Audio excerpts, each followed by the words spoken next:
దస్తగిరి చెప్తాడు, వాళ్ళందరూ కలిపి వివేకానంద రెడ్డి గారిని అసాసినేట్ అంటే చంపేటప్పుడు చంపక ముందు డాక్యుమెంట్స్ గురించి అడుగుతాము అని చెప్పాడు.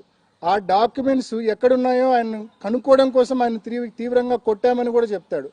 ఆ డాక్యుమెంట్స్ ఆయన ఎక్కడున్నాయో చెప్పిన తర్వాత వాటిని తీసుకున్న తర్వాత 2-3 సార్లు అవి కరెక్ట్గా వాళ్ళు అనుకున్నవే అని కన్ఫర్మ్ చేసుకున్నాకనే ఆయన చంపామని కూడా దస్తగిరి చెప్తున్నాడు.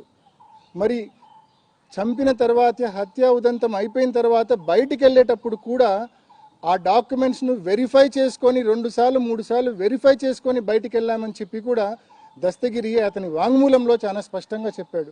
మరి ఇంత క్లియర్గా దస్తగిరి చెప్పిన తర్వాత ఆయన మీకు అత్యంత ఆప్తుడు కదా దస్తగిరి గారు, ఆయన బెయిల్ మేము ఆయన బెయిల్ క్యాన్సిల్ చేయమని కోర్టులో వేసినా కూడా మీరు ఆయనకు మద్దతుగా నిలబడతారు, ఆయనకు మద్దతుగా ఏకంగా లూత్రా లాంటి అడ్వకేట్ను పెట్టి మీరు మాపై పోరాడతారు. ఆయన దస్తగిరి గారి బెయిల్ రద్దు చేయమంటే దస్తగిరి గారికి యాంటిసిపేటరీ బెయిల్ ఇస్తే మీరు అడ్డుకోలేదు.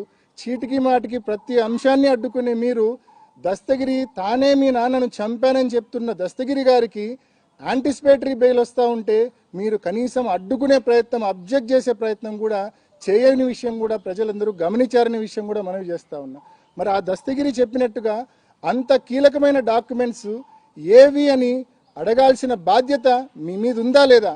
ఎందుకు ఆ విషయంలో మీకు ఎందుకు నోరు రావడం లేదు? ఎందుకు అడగడం లేదు మీరు సిబిఐని చెప్పి నేను ప్రశ్నిస్తా ఉన్నా. ఎందుకు మీరు కోర్టును అడగడం లేదు అని చెప్పి నేను ప్రశ్నిస్తా ఉన్నా.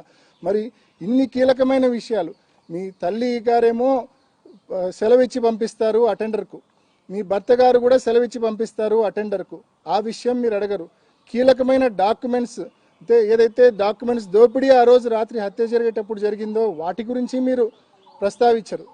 ఇర్రిలవెంట్ ఇష్యూస్ అన్నీ కూడా మాట్లాడి హైలీ రిలవెంట్ ఇష్యూస్ను పూర్తిగా డంప్ చేసే అంటే పూర్తిగా పక్కదారి పట్టించే కార్యక్రమం ఇన్నాళ్ళు మీరు చేశారనేది వాస్తవం అనే విషయం మీ అందరికీ మనవి చేస్తూ ఉన్నా. మరీ ముఖ్యంగా ఈ కేసులో పిఏ కృష్ణారెడ్డి అనే వ్యక్తి ఫస్ట్ క్రైమ్ సీన్కు పోయి ఆ లెటర్ చూసిన వ్యక్తి, డెడ్ బాడీని చూసిన వ్యక్తి, లెటర్ చూసిన వ్యక్తి. లెటర్ చూసిన వెంటనే సునీత గారికి, అదేవిధంగా రాజశేఖర్కు, శివప్రకాష్ రెడ్డి అంటే వివేకం పెదనాన్న బామర్ది శివప్రకాష్ రెడ్డి అంటే నర్రెడ్డి రాజశేఖర్కు ఓన్ బ్రదర్, సునీతకు కూడా మామ అవుతాడు, బావ అవుతాడు. సో శివప్రకాష్ రెడ్డికి వీళ్ళందరికీ ఆ లెటర్ గురించి మీరు స్పష్టంగా తెలియజేస్తారు. చనిపోయిన విషయం చెప్తున్నారు, లెటర్ గురించిన విషయం మీరు స్పష్టంగా మీకు అందరికీ తెలియజేసినాడు. ఆ లెటర్లోని అంశాలు కూడా మీకు చదివి వినిపించినాడు. ఎందుకు పోలీసులకు ఆ లెటర్ ఉన్న విషయం ఎందుకు చెప్పలేదు? మీకు ఆ లెటర్ ద్వారా అది హత్య అని వెంటనే తెలుసు కదా, ఎందుకు మీరు సత్వరమే పోలీసులకు ఫోన్ చేసి ఇట్లా ఇన్సిడెంట్ జరిగింది, అక్కడ లెటర్ ఉందని చెప్పి ఎందుకు మీరు చెప్పలేదు? పైపెచ్చు ఎవరికీ లేని ఒక ఫెసిలిటీ సిబిఐ మా సునీతకి ఇచ్చింది. 2 ఉదాహరణలు మీ ముందు ఉంచుతా, 2 ఉదాహరణలు. ఒకటి 28th జూలై, ఆ స్టేట్మెంట్ కూడా మీకు ఇస్తాను. 28th జూలై 2020 రోజు సిబిఐ వాళ్ళు సునీతక్క దగ్గర వాంగ్మూలం తీసుకున్నప్పుడు ఆ రోజు లెటర్ గురించి అడుగుతారు. లెటర్ అనేది చాలా క్రూషియల్ ఎవిడెన్స్ కదా, అంటే టైమ్లీగా ఆ లెటర్ ఉన్న విషయం తెలిసింటే కన్నా సమయానికి అదే టైంలో తెలిసింటే ఇది 100% హత్య అని అందరికీ అర్థమయ్యేది కదా. అంత ఇంపార్టెంట్ లెటర్ను ఎందుకు దాచిపెట్టమన్నారు, ఎందుకు కన్సీల్ చేయమన్నారు అని చెప్పి సిబిఐ అడిగితే ఆమె చెప్పే ఆన్సరు, మాకు లెటర్ ఉన్న విషయము కృష్ణారెడ్డి గారు వాట్సాప్ పెట్టాడు, లెటర్ చూసాము, లెటర్లోని అంశాలు మేము చదివాము, నాన్నకు సంబంధించిన డెడ్ బాడీ ఫొటోస్ అన్ని కూడా మేము చూసామని చెప్పి ఒప్పుకుంటుంది. ఒప్పుకొని ఎందుకు బయట పెట్టలేదనే విషయానికి ఒక పెద్ద థియరీనే చెప్తుంది. ఊరంతా గొడవలు అవుతాయని, ఇంకొకటని రకరకాలైన కారణాలు కూడా చెప్పింది. 28th జూలై 2020 నాడు సరిగ్గా నెల రోజులకు 27th ఆగస్ట్ 2020 రోజు మళ్ళా సిబిఐ ముందుకు వచ్చి మళ్ళా స్టేట్మెంట్ ఇస్తుంది. ఆ రోజు ఏమని స్టేట్మెంట్ ఇస్తుందంటే, లెటర్ గురించి నేను లాస్ట్ టైం నెల క్రితం చెప్పింది అంతా తూచు, నాకేమీ గుర్తులేదు, లెటర్ గురించి నేను చూడలేదు, నాకేమీ గుర్తులేదు, ఎప్పుడో సాయంకాలం రాహుల్ దేవ్ శర్మ ఎస్పీ గారి చేతిలో నేను లెటర్ చూడడమే తప్ప అంతకు మించి నాకు లెటర్ గురించి ఏమీ తెలియదని చెప్పి నిర్మోహమాటంగా అబద్ధం చెప్తుంది.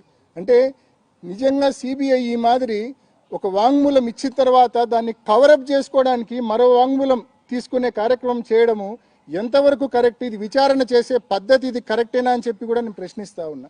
రెండో ముఖ్యమైన ఉదాహరణ ఏంటంటే, నా బెయిల్కి సంబంధించి వాదనలు జరిగేటప్పుడు హైకోర్టులో నేను సునీతక్క మాట్లాడిన ఒక వీడియోను హైకోర్టు ముందు ఉంచా. సునీతక్క మాట్లాడిన ఒక వీడియోను హైకోర్టు ముందు ఉంచినప్పుడు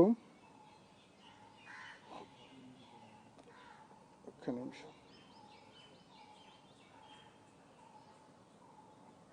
సునీతక్క మాట్లాడిన ఒక వీడియోను హైకోర్టు ముందు ఉంచినప్పుడు ఒక్కసారి మీరు కూడా వినండి.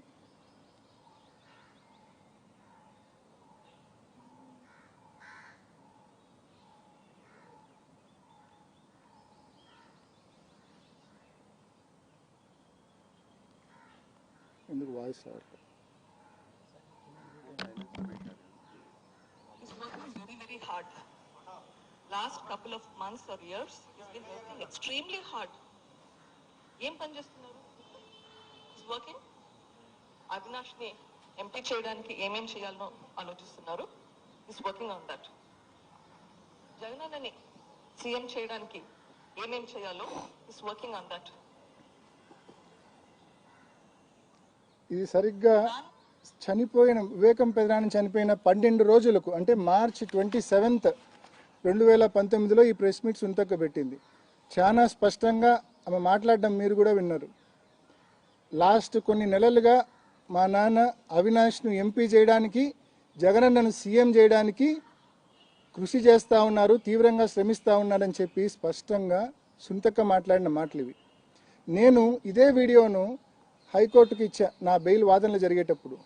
ఎంపీ టికెట్ మోటివ్ అంటారు, ఒక పక్క సొంతం కూతురే ఈ మాదిరి మాట్లాడింది, నా కోసం ఆయన తీవ్రంగా కృషి చేస్తూ ఉన్నమాట వాస్తవము అని చెప్పి ఈ వీడియో పెట్టినప్పుడు నాకు బెయిల్ వచ్చిన తర్వాత మళ్ళా సిబిఐ సునీతక్కను పిలిచి ఈ స్టేట్మెంట్కు మళ్ళా కవరప్, ఇది మార్చ్ 27, 2019 ఇచ్చింది. మే 31, 2023 అంటే 3 ఏళ్ల తర్వాత ఈ స్టేట్మెంట్కు, ఈ ప్రెస్ మీట్ వీడియోకు కవరప్ మళ్ళా పిలిచి ఎందుకు మీరు అట్లా మాట్లాడినారు అని చెప్పి సిబిఐ అడగడము, సునీతక్క చెప్పడం, నాకు సజ్జల రామకృష్ణారెడ్డి గారు అట్లా చెప్పమంటే నేను చెప్పినా అని చెప్తుంది. అంటే ఎంత విచారణలో ఎన్ని లొసుగులు ఉన్నాయో ఒక్కసారి గమనించమని కోరుతా ఉన్నా. అంటే ఒక్కసారి వాంగ్మూలం ఇచ్చినాక ఈ మాదిరి కవరప్ చేసుకునే కార్యక్రమం, ఇంప్రొవైజ్ చేసుకునే కార్యక్రమం ఎక్కడైనా జరుగుతుందా? నేను మీ ముందు 2 ఉదాహరణలు ఉంచా, 2 కూడా ఆన్ పేపర్ డాక్యుమెంటెడ్ స్టేట్మెంట్స్ కూడా మీ అందరికీ అందజేస్తా. అదేవిధంగా పండింటి రాజశేఖర్, నీరుగట్టు ప్రసాద్, షమీం వీళ్ళందరి స్టేట్మెంట్స్ కూడా మీకు అందిస్తా. రెండోది, మీరు ఫర్దర్ విచారణ ఏ కోణంలో అడగాల? ఇందాక చెప్పినట్టు డాక్యుమెంట్స్ థెఫ్ట్ ఏది ఉందో ఆ డాక్యుమెంట్స్ ఏంటివి అనేది, ఆ డాక్యుమెంట్స్ రికవరీ కోసం ఆ డాక్యుమెంట్స్ ఏంటివి అని రౌండ్ డిసీలు ఉన్నాయి డాక్యుమెంట్స్ మీద అనేవి వరకు దస్తగిరి చెప్తాడు. తర్వాత ఆ డాక్యుమెంట్స్ ఏంటివనేది దస్తగిరి కూడా చెప్పాడు. సో ఆ డాక్యుమెంట్స్ ఏంటివనేది విచారణ చేసి మాకు ఫర్దర్ ఎంక్వైరీ చేసి క్లారిటీ ఇవ్వమని అడగాల మీరు, అది అడగరు. అదేవిధంగా షమీం గారు వివేకం పెదనాన్నకు సంబంధించిన సెకండ్ వైఫ్ అనే విషయం అందరికీ తెలుసు, కేసులో కూడా ఇన్వెస్టిగేషన్లో కూడా ఎస్టాబ్లిష్ అయింది. ఆమెకు వివేకం పెదనాన్నకు ఒక కొడుకున్నారనే విషయం, షహన్ షా అనే ఒక కొడుకున్నారనే విషయం కూడా ఇన్వెస్టిగేషన్లో క్లియర్గా ఎస్టాబ్లిష్ అయింది, దాని మీద ఏం డిస్ప్యూట్ లేదు. మరి ఆ వారసుడికి కూడా భవిష్యత్తులో తప్పకుండా ఆయనకు సంబంధించిన ఆస్తి తప్పకుండా పోవాలి. మరి ఆ ఆస్తి పోవాలి కాబట్టి ఆ ఆస్తి పోకుండా ఉండడం కోసం ఇది మర్డర్ ఫర్ గెయిన్ అయి ఉండొచ్చు. మరి ఈ మర్డర్ ఫర్ గెయిన్ కోణంలో ఎందుకు విచారణ చేయలేదని పొరపాటున కూడా మా సునీతక్క అడగదు, సిబిఐని కానీ కోర్టును కానీ ఎవరిని అడగదు. డాక్యుమెంట్స్ థెఫ్ట్ గురించి అడగదు, మర్డర్ ఫర్ గెయిన్ గురించి అడగదు. కేవలం ఇర్రిలవెంట్ ఇష్యూస్ మాత్రమే సిబిఐ ముందు లేకుంటే కోర్టు ముందు అడగడం ఆనవాయితీగా మనం చూస్తూ ఉన్నాం.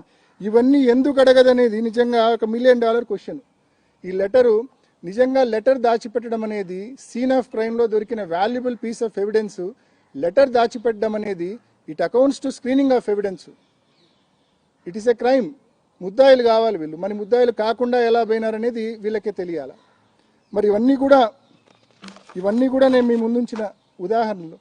అండ్ మరీ ముఖ్యంగా ఒక పర్టికులర్ ఆస్పెక్ట్, 2021లో ఒక పెద్ద మనిషి మన మన మన తెలుగు మన ఆంధ్ర రాష్ట్రానికి సంబంధించిన ఒక పెద్ద మనిషి మరి ఢిల్లీలో ఒక కీలకమైన పోస్టులో ఉండడము, ఆ పెద్ద మనిషి ఆశీస్సులతో అప్పటి సిబిఐ డైరెక్టర్ గారు నియామకం కావడము, ఆయనను మరి సునీతక్క అనేక సార్లు రెఫరెన్స్తో కలవడము, చంద్రబాబు నాయుడు గారు సునీతక్క కలిసి ఒక టార్గెటెడ్ ఇన్వెస్టిగేషన్ దిశగా ఈ కేసును తీసుకెళ్లడము, వారికి నచ్చిన వారిని మాత్రమే సిబిఐ పిలిచి విచారణ చేసింది. ఏ లెవెల్ అంటే నేను గతంలో కూడా ఎలక్షన్స్ ముందు పెట్టిన ప్రెస్ మీట్లో కూడా 2024 ఏప్రిల్ మాసంలో పెట్టిన ప్రెస్ మీట్ కూడా అదే నా చివరి ప్రెస్ మీటు. అప్పుడు కూడా ఒక విషయం స్పష్టంగా చెప్పాను. నేను హిమకుంట్ల నన్ను విచారణకు సిబిఐ పిలిచినప్పుడు నన్ను దాదాపు 12 సార్లు విచారణకు పిలిచింది సిబిఐ.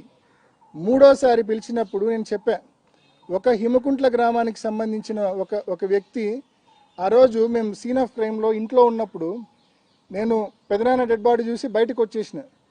బయటకు వచ్చి గేట్ దగ్గర ఉన్నప్పుడు ఒక వ్యక్తి దాదాపు అతనితో పాటు ఇంకొక 20-25 మంది మనుషులు ఉన్నారు అక్కడ, హిమకుంట్ల గ్రామానికి సంబంధించిన వ్యక్తి. ఆ వ్యక్తి గేటును అంటే పోలీసులకు ఫోన్ చేసినామన్నా వచ్చే వరకు కొంచెం సేపు ఆగండి అని చెప్పినాం. అప్పటికి ఇంకా మా నాన్న కూడా రాలేదు సీన్ ఆఫ్ క్రైమ్కు. మా నాన్న కూడా 7:10 ఆ ప్రాంతంలో వచ్చారు. పోలీసులకు సిఐ గారికి నేనే ఇన్ఫార్మ్ చేసినాను, కొంచెం సేపు ఆగుదాము అని చెప్తే అక్కడ ఉన్న వాళ్ళు కొంచెం వివేకం పెదనాన్న చనిపోయినారు, మా సార్ చనిపోతే చూడనీరా అని కొంచెం బాధపడి గట్టిగా అరిస్తే గేటును కాలుతో తంతే నేను వదిలిపెట్టేసినాం, లోపలికి అందరూ పోయి చూడండి అని చెప్పి. ఆ రోజు నేను ఆ విషయాన్ని సిబిఐకి చెప్పినాక మళ్ళా అది నేను ఆ వ్యక్తి అతనా కాదా అని చెప్పి వెరిఫై చేసుకోవడం కోసం కనుక్కుంటే ఆ వ్యక్తి ఎన్నో ఇంట్రెస్టింగ్ ఇష్యూస్ చెప్పినాడు. ఆ వ్యక్తి దగ్గరికి 2020లో సునీతక్క మా భర్త రాజశేఖర్ గారు వెళ్ళారంట. వెళ్ళి నువ్వు సీన్ ఆఫ్ క్రైమ్కు ఫస్ట్ పోయినోళ్ళల్లో నువ్వు కూడా ఒకడివి, నిన్ను సిబిఐ వాళ్ళు పిలుస్తారు, అక్కడ జరిగింది అడుగుతారు, వాళ్ళు అడిగిన విషయం నువ్వు చెప్పాలంటే తప్పకుండా చెప్తా, అక్కడ జరిగింది వాళ్ళు అడిగింది తప్పకుండా నాకు తెలిసినంత వరకు నేను చెప్తానమ్మా అన్నాడంట. అట్లా కాదు, వాళ్ళు అడిగినప్పుడు అవినాష్ రెడ్డి నీతో గుండెపోటు అని చెప్పినాడని చెప్పి నువ్వు చెప్పాలా అని చెప్పినారంట. ఎవరు భార్యాభర్తలు ఇద్దరు ఆయనకు. అంటే నాకు అట్లా చెప్పలేదు కదమ్మా, నేను ఎందుకు చెప్పాలి అట్లా అన్నాడంట. అంటే లేదు మా నాన్నకి ఎంతో మంచి శిష్యుడివి నువ్వు, మా నాన్నకు చాలా ఆప్తుడివి నువ్వు అట్లా చెప్పి తీరాల్సిందే అని చెప్పి ఆయన మీద ఒత్తిడి తీసుకొచ్చినారు. నేను చెప్పనమ్మా, జరిగినట్టు చెప్పాలంటే ఏడైనా చెప్తాము, మీరు చెప్పమన్నట్టయితే నేను చెప్పనమ్మా, అది అబద్ధము, నేను చెప్పనమ్మా అన్నాడంట. వాళ్ళు వెళ్ళిపోయి నువ్వు ఆలోచించుకో అని చెప్పి వెళ్ళిపోయి మళ్ళా ఒక వారం తర్వాత రెండోసారి ఆ హిమకుంట్ల గ్రామానికి సంబంధించిన వ్యక్తి దగ్గరికి రెండోసారి వెళ్ళారు. వెళ్ళి మళ్ళీ ఒత్తిడి తీసుకొచ్చారు. మేము చెప్పమన్నట్లే నువ్వు స్టేట్మెంట్ ఇవ్వాలా, మేము ట్రైన్ చేసినట్టే, మేము ట్యూటర్ చేసినట్టే నువ్వు స్టేట్మెంట్ ఇవ్వాలా సిబిఐకి అని చెప్పి ఆ వ్యక్తి మీద ఒత్తిడి తెచ్చారు. అతను రెండోసారి గట్టిగా చెప్పడంతో, నేను చెప్పను అని గట్టిగా చెప్పడంతో వాళ్ళు వెనక్కిపోవడం జరిగింది. అంటే నేనేం చెప్తున్నా అంటే ఈ మాదిరి వాళ్ళు ట్రైన్ చేసి ట్యూటర్ చేసిన విట్నెస్లను మాత్రమే సిబిఐ పిలుచుకొని, ముఖ్యంగా నేను చెప్పిన ఈ కొత్త డైరెక్టర్ నియామకం జరిగిన తర్వాత, రామ్ సింగ్ గారు వీళ్ళ చేతుల్లోకి పూర్తిగా వచ్చిన తర్వాత, సుధా సింగ్ గారిని, దీపక్ గౌరి గారిని పూర్తిగా విచారణ నుంచి తప్పించిన తర్వాత, రామ్ సింగ్ అనే వ్యక్తి వీళ్ళ చేతుల్లోకి వచ్చిన తర్వాత పూర్తిగా ట్యూటర్ చేసి ట్రైన్ చేసి ఈ మాదిరి ఇష్టం వచ్చినట్లు స్టేట్మెంట్లు తీసుకునే కార్యక్రమం వీళ్ళు చేశారనేది వాస్తవం. విచారణ పూర్తిగా తరోగా చూసిన వారికి ఎవరికైనా కూడా ఇది స్పష్టంగా అర్థమవుతుందని చెప్పి మీ అందరికీ తెలియజేస్తా ఉన్నా. అదేవిధంగా దస్తగిరి స్టేట్మెంట్లో ఇంకా అనేక విషయాలు చెప్తాడు. వివేకానంద రెడ్డి గారికి అనేక అక్రమ రిలేషన్స్ ఉన్నాయని కూడా, అక్రమ సంబంధాలు ఉన్నాయని కూడా చెప్తాడు. అక్రమ సంబంధాల నేపథ్యంలో ఆ కోణంలో కూడా మర్డర్ జరిగిండొచ్చు. ఆ కోణంలో పొరపాటును కూడా సునీతక్క ఫర్దర్ ఇన్వెస్టిగేషన్ అడగదు, ఎప్పుడూ అడగదు ఆ కోణంలో. అంటే నేను ఆ ఆస్పెక్ట్స్లోకి, ఇండివిజువల్ ఆస్పెక్ట్స్లోకి నేను పోవడం కరెక్ట్ కాదు కాబట్టి నేను పోవడం లేదు. కానీ ఆ కోణంలో మాత్రం విచారణ అడిగిన దాఖలాలు లేవు, అడిగే ప్రయత్నం కూడా చేయదు. ఎందుకంటే దస్తగిరి చెప్పిన వాంగ్మూలంలోనే క్లియర్గా ఉంది ఈ అక్రమ సంబంధాలకు సంబంధించి. అవి ఏ రకంగా ఈ హత్యకు సంబంధము కూడా చాలా క్లియర్గా ఉంది. అదేవిధంగా డ్రైవర్ నీరుగట్టు ప్రసాద్ చెప్పిన దాంట్లో కూడా అది ఎస్టాబ్లిష్ అవుతుంది. బట్ అయినప్పటికీ ఆ కోణంలో ఫర్దర్ విచారణ చేయమని చెప్పి మాత్రం పొరపాటున కూడా అడిగిన దాఖలాలు లేవు.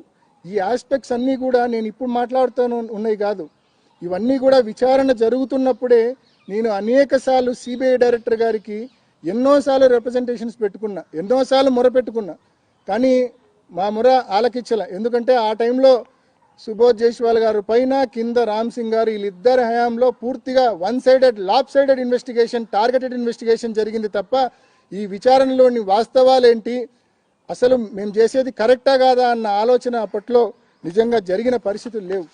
కాబట్టి పూర్తిగా వన్ సైడెడ్ ఇన్వెస్టిగేషన్ జరిగింది. ఇప్పుడు కూడా ఆమె కాండక్ట్ చూడండి, ట్రయల్ జరగకుండా ఏదో ఒక అంశం, ఏదో ఒక కారణం పెట్టి ట్రయల్ని అడ్డుకునే పరిస్థితి మనం చూస్తూ ఉన్నాం. గడిచిన 2-3 సంవత్సరాలుగా ఏదో ఒక సిల్లీ రీజన్ పెట్టి కోర్టుకు పోవడము, కోర్టు నుంచి సమ్ డైరెక్షన్ తీసుకోవడము, ట్రయల్ని అడ్డుకోవడము. బట్ మాకైతే నమ్మకం ఉంది, అంటే ఏ రోజైనా ఎప్పుడు ట్రయల్ జరిగినా కూడా దేవుని దగ్గర, దేవుని ముందు, చట్టం ముందు తప్పకుండా మా తప్పు లేదని చెప్పి, మేము క్లీన్ అని చెప్పి తప్పకుండా నిరూపించుకుంటామన్న పూర్తి ధైర్యం, విశ్వాసం, నమ్మకం మాకున్నాయనే విషయాన్ని మనవి చేస్తూ, ట్రయల్ జరగడానికి సహకరించమని చెప్పి కూడా సునీతక్కను కోరుకుంటూ, ముఖ్యంగా వాళ్ళ ఇంటెన్షన్ కూడా ఒకటే, నేను చెప్తా ఉన్నా, ఈ అంశాన్ని వచ్చే ఎలక్షన్ల వరకు దీన్ని డ్రాగ్ చేయాలా, చంద్రబాబు నాయుడు గారికి మరింత రాజకీయ లబ్ధి చేకూర్చాలా, రాజకీయంగా చంద్రబాబు నాయుడు గారికి ఉపయోగపడాలన్న ఆరాటం తప్ప నిజంగా దీంట్లో న్యాయం కోసం పోరాటం అనేది ఎక్కడా లేదు, ఎక్కడా కనిపించే పరిస్థితి లేదు. కాబట్టి చంద్రబాబు నాయుడు గారికి రాజకీయ లబ్ధి చేకూర్చాలన్న ఆలోచనలు పక్కన పెట్టి తొందరగా ఈ కేసు ట్రయల్ జరిగి దేవుని ముందు, చట్టం ముందు దోషులెవరో తేలే విధంగా తప్పకుండా మరి సహకరించవలసిందిగా కూడా మరి అక్కను కూడా కోరుకుంటూ, అదేవిధంగా ఇప్పటిదాకా నేను అనేక అంశాలు మీకు చెప్పాను. సునీతక్క వాళ్ళు లెటర్ దాచిపెట్టిన అంశం అయితేనేమి, అదేవిధంగా సౌభాగ్య పెద్దమ్మ అండ్ నరెడ్డి రాజశేఖర్ గారు వీళ్ళిద్దరూ కూడా ఆ రోజు నైట్ అటెండర్ను కాణిపాకం వెళ్ళమని సెలవిచ్చి పంపడం అయితేనేమి, అదేవిధంగా దస్తగిరి స్టేట్మెంట్లో ఏదైతే డాక్యుమెంట్స్ థెఫ్ట్ గురించి ప్రధానంగా కీలకంగా ప్రస్తావించాడో దాని గురించి అయితేనేమి, అనేక అక్రమ సంబంధాల గురించి ప్రస్తావించాడో దాని గురించి అయితేనేమి, ఇటువంటి అనేక అంశాలపైన ఫర్దర్ ఇన్వెస్టిగేషన్ అడగాల్సిన సునీతక్క అవేమీ అడగకుండా ఇర్రిలవెంట్ సబ్జెక్ట్స్ అన్నీ కూడా అడుగుతూ, ఒకవైపు దస్తగిరి బెయిల్ క్యాన్సిల్ కాకుండా అడ్డుకుంటూ, ఆమె దస్తగిరి బెయిల్ క్యాన్సిల్ కాకుండా దస్తగిరికి ఎంత ఉందో లేదో నాకైతే తెలియదు, కానీ సునీతక్క మాత్రం మేము హైకోర్టులో దస్తగిరి బెయిల్ క్యాన్సిలేషన్ పిటిషన్ వేస్తే వెంటనే హైకోర్టులో ఆమె ఇంప్లీడ్ అయ్యి లూథ్రాను పెట్టి వాదనలు వినిపిస్తుంది దస్తగిరి కోసం. ఏమిది అసలు, ఎందుకు దస్తగిరి బెయిల్ క్యాన్సిల్ అయితే మీకు వచ్చే నష్టం ఏమిటో నాకైతే నిజంగా అర్థం కాలే. కామన్ మ్యాన్ కూడా ఆలోచించమని కోరుతా ఉన్నా. ఈ కేసు విషయంలో మేము గడిచిన 3-4 సంవత్సరాలుగా ఎంతోమంది మమ్మల్ని దూషించినారు, వాస్తవాలు తెలియకుండా ఎంతోమంది మమ్మల్ని దూషించినారు. వాళ్ళందరికీ కూడా నేను తెలియజేస్తా ఉన్నా, తప్పకుండా నేను భగవంతుని కూడా గడిచిన 4-5 సంవత్సరాలుగా అడుగుతా ఉన్నా, తప్పకుండా వాస్తవం అనేది ఒకరోజు బయటకు వస్తుంది. Justice and truth will definitely prevail. ఆ రోజు మీరందరూ మమ్మల్ని దూషించిన మీ అందరూ కూడా మరి తప్పకుండా ఆ రోజు ఆలోచిస్తారు, అరే అనవసరంగా ఇంతకాలం అపార్థం చేసుకొని తిట్టినామని చెప్పి మీరు కూడా అనుకునే రోజు తప్పకుండా వస్తుందనే విషయాన్ని కూడా తెలియజేస్తూ, తప్పకుండా ఈ కేసు ట్రయల్ జరగాల. అదేవిధంగా ఈ కేసు ట్రయల్ జరగడంతో పాటు ఈ కేసు ఇకపై ప్రొలాంగ్ కాకుండా, అంటే చంద్రబాబు నాయుడు గారికి లబ్ధి చేకూర్చడానికి ఈ కేసు ఫర్దర్ ప్రొలాంగ్ కాకుండా త్వరగా ఈ కేసు ట్రయల్ జరిగే దిశగా మరి చర్యలు తీసుకోవాల్సిందిగా న్యాయస్థానాలను, సిబిఐని, మరీ ముఖ్యంగా ఈ కేసు ప్రొలాంగ్ కావడానికి కీలక కారణమైన మా సునీతక్కను మనవి చేస్తూ ముగిస్తున్నా. ఏమైనా క్వశ్చన్స్ ఉంటే అడగచ్చమ్మా. మీ అందరికీ స్టేట్మెంట్స్ ఇస్తాను. ఇందాక నేను చెప్పిన పండింటి రాజశేఖర్ గారిది కానీ, లేకుంటే నీరుగట్టు ప్రసాద్ది కానీ, లేకుంటే మా సునీతక్క చేంజ్ ఆఫ్ స్టాన్స్కి సంబంధించిన స్టేట్మెంట్స్ కానీ అందరికి కూడా I will serve copies. Any questions from your side please.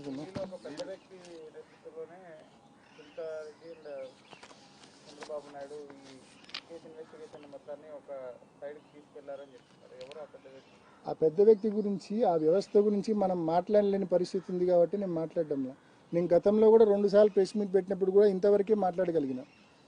గతంలో 2 సార్లు అంటే విచారణ జరుగుతున్నప్పుడు కూడా ఒకసారి 2022లో ఐ థింక్ ఒక ప్రెస్ మీట్ పెట్టిన, తర్వాత ఎలక్షన్ ముందు 24లో మాట్లాడినప్పుడు కూడా ప్రెస్ మీట్ పెట్టిన. మన తెలుగు వ్యక్తి ఢిల్లీలో ఒక ఉన్నతమైన స్థానంలో ఉన్న వ్యక్తి అనే వరకు మాత్రమే చెప్పిన. ఆయన ఆశీస్సులతోనే సుబోధ్ జైస్వాల్ ఎంపికైనాడనే విషయం కూడా చెప్పిన. దీన్ని బట్టి మీకే అర్థమవుతుంది.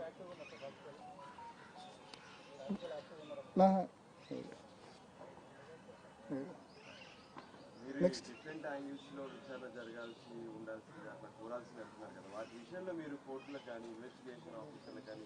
అన్న అనేక సార్లు ఈ విచారణ జరుగుతున్న సందర్భంలోనే సిబిఐ డైరెక్టర్కు, అప్పుడున్న సిబిఐ డైరెక్టర్స్కు నేను డీటెయిల్గా రిప్రజెంటేషన్స్ పంపించిన.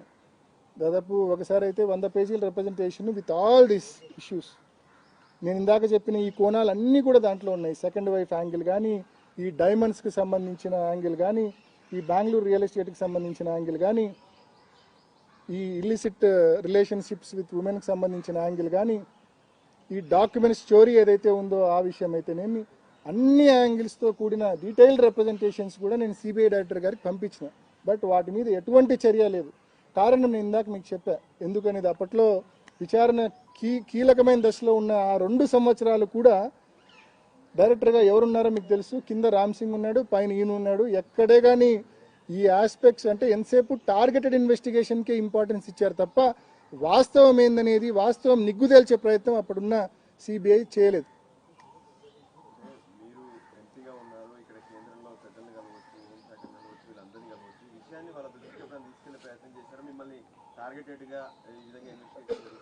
కేంద్ర హోంశాఖ అంటే హోంమంత్రి గారికి, ప్రధానమంత్రి గారికి ఈమెయిల్స్ పెట్టానన్న, ఈమెయిల్స్ పంపించాను. ఎప్పుడు కలిసి అయితే నేను రిప్రజెంటేషన్స్ ఇవ్వలేదు, కానీ ఈమెయిల్స్ అయితే వాళ్ళకు నెంబర్ ఆఫ్ టైమ్స్ హోంమంత్రి గారికి పెట్టాను, ప్రైమ్ మినిస్టర్ గారికి పెట్టాను.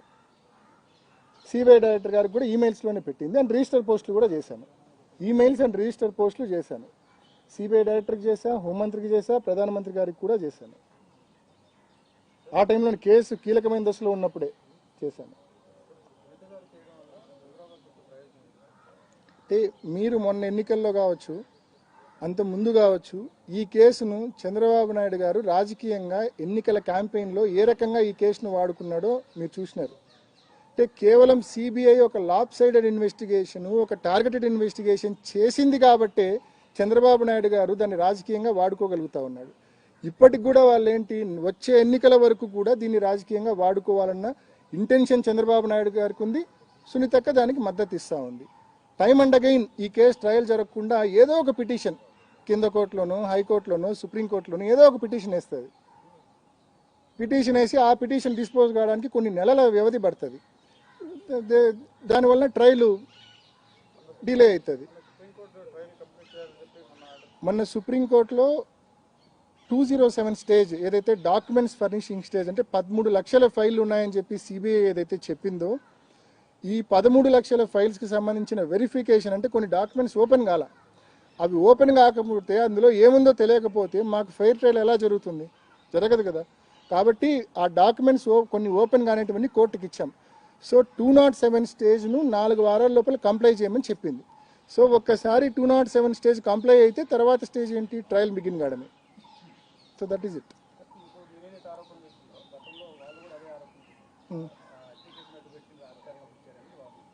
హత్య కేసును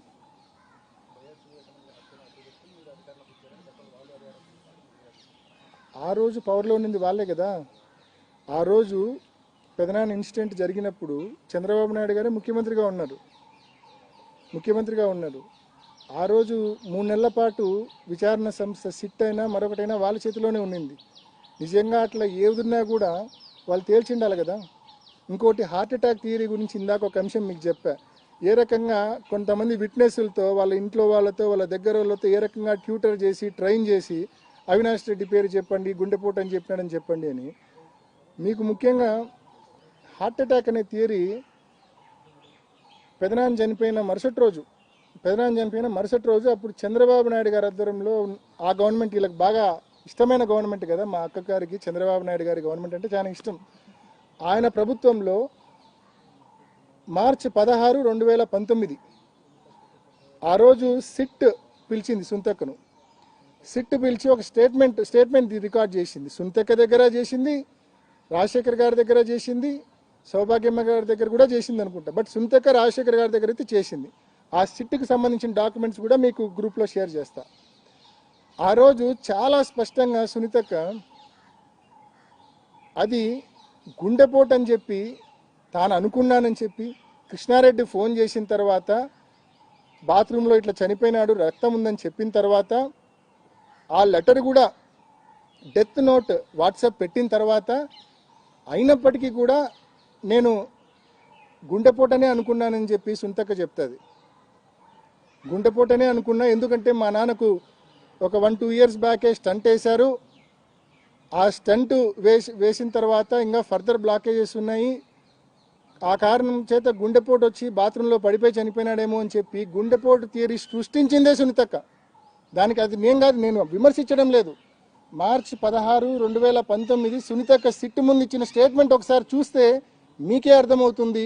గుండెపోటు థియరీ అనేది పుట్టించిందే సునీతక్క భర్త రాజశేఖర్ అండ్ సునీతక్క వాళ్ళ బ్రదర్ ఇన్లా, అంటే వివేకానంద రెడ్డి గారి బ్రదర్ ఇన్లా నరెడ్డి శివప్రకాష్ రెడ్డి, ఎవరైతే నాకు ఫోన్ చేసి క్రైమ్ సీన్కు పొమ్మని చెప్పారో ఆయన.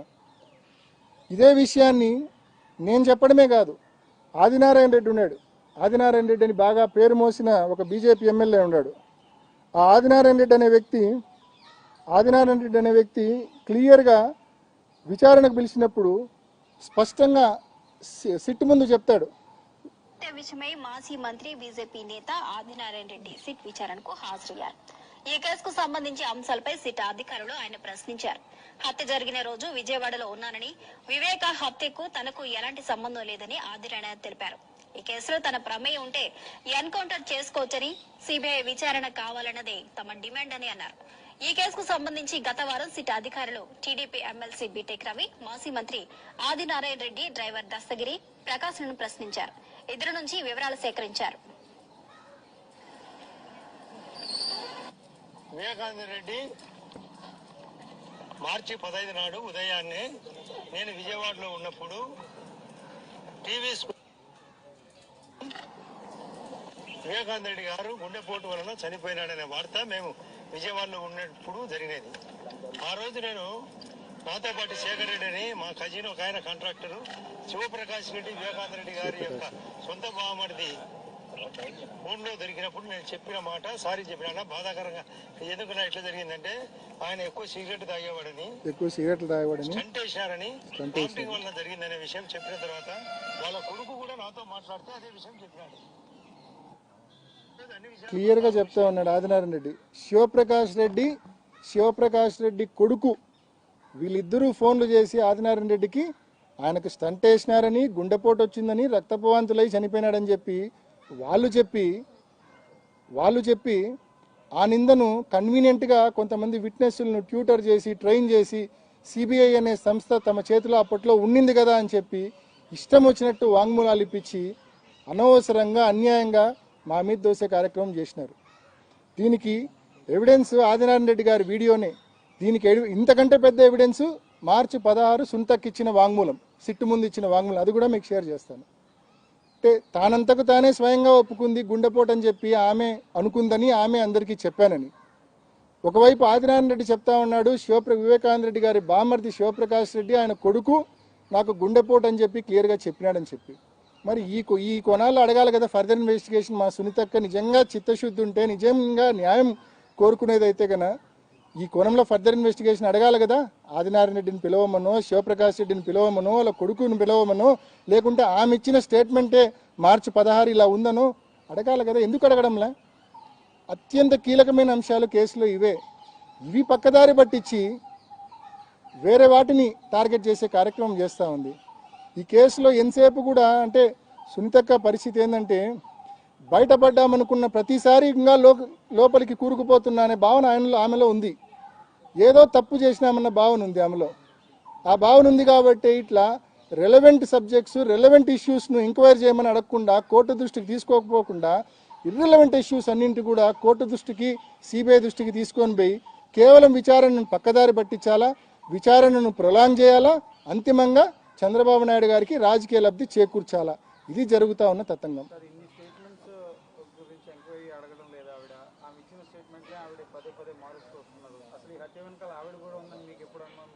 నేను ఇందాక చెప్పిన అంశాలు ఇదే కదా. ఇప్పుడు బేసికల్లీ ఆమె భర్త తీరు, ముఖ్యంగా లెటర్ దాచిపెట్టమని చెప్పడము, ఆ అటెండర్ను సెలవు మీద పంపమని చెప్పడము, ఇవన్నీ చూస్తే భర్త పైన కానీ లేకుంటే బ్రదర్ ఇన్ లా పైన కానీ అండ్ షమీం గారి స్టేట్మెంట్స్ చదివితే షమీం అంటే వివేకానంద రెడ్డి గారి భార్య సెకండ్ వైఫ్ షమీం గారికి వివేకానంద రెడ్డి గారికి మధ్య జరిగిన సంభాషణలు అన్నీ కూడా బయట పెట్టే ధైర్యం సునీతక్కకు నిజంగా ఉందా?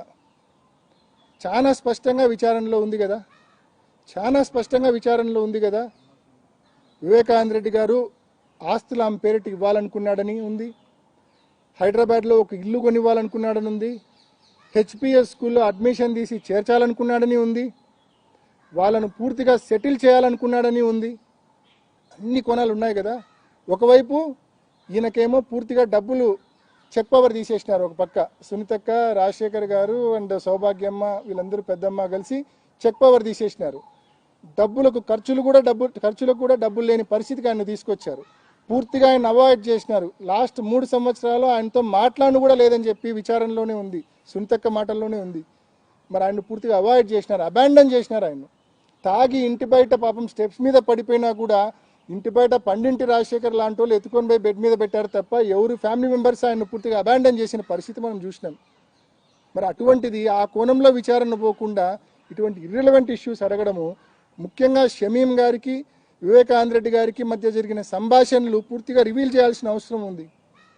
వివేకానంద రెడ్డి గారు ఆమెకు ఎన్నో అష్యూరెన్సెస్ ఇచ్చాడు. అవి అమలు చేయకుండానే ఆయన ప్రాణాలు వదిలాడు. అంటే ఆయన హత్య కాబడ్డాడు. మరి ఎవరు చేసి ఉండొచ్చు ఈ హత్య? ఈ హత్య చేయాల్సిన అవసరం ఎవరికి ఉంది? ఈ ఆస్తులు షమీం గారి పేరిట ఆమె కొడుకు పేరుతో పోతే నష్టపోయేది ఎవరు? ఆ నష్టం వాటిల్లకుండా వాళ్ళు చేసిండొచ్చు కదా. మర్డర్ ఫర్ గెయిన్ ఎందుకు కాకూడదు ఇది? ఆ దొంగలించబడ్డ రౌండ్ సీల్ ఉన్న డాక్యుమెంట్స్ ఏంటివి అవి? ఈ కోణంలో ఎందుకు సిబిఐ విచారణ చేయాలా? ఎందుకు సునీతకి ఈ కోణంలో విచారణ చేయమని ఏ కోర్టును ఎందుకు అడగడం లేదు? ఇదే మా రోదన. సునీత గారు హర్షల్ బీయింగ్ ఏ డాక్టర్, ఆ ఫోటోలన్నీ చూసాక కూడా తను ఎలా కన్ఫర్మ్ చేయగలిగారు అది హార్ట్ అటాక్ అని? So Harshal being a doctor number 1.